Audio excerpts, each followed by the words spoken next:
et il enchaîne tout de suite.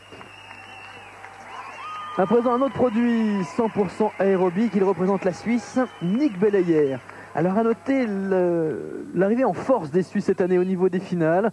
On a Nick Belayer, on en verra d'autres un petit peu plus tard, les Suisses qui sont présents. Et tout à fait, et ça je suis très content donc, pour Flavio Bertozzi, le président suisse, qui ne néglige pas ses efforts depuis des années. C'est vrai que les Suisses étaient dans les etc. Souvent on parlait de nos amis belges, nos amis suisses.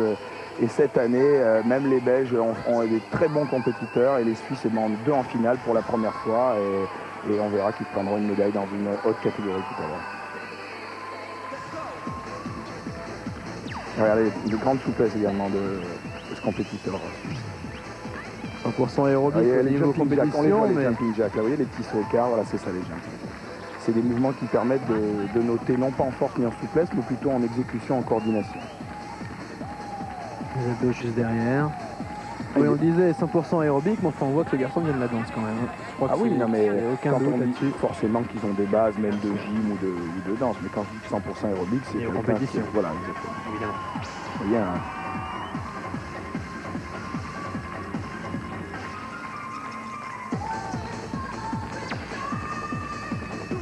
Il est propre hein, également dans ses mouvements. Hein.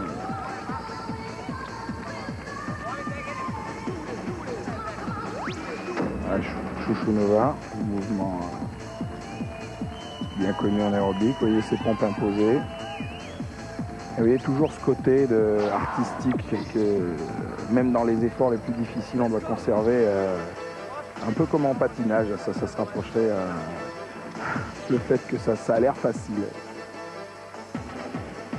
Très beau mouvement également.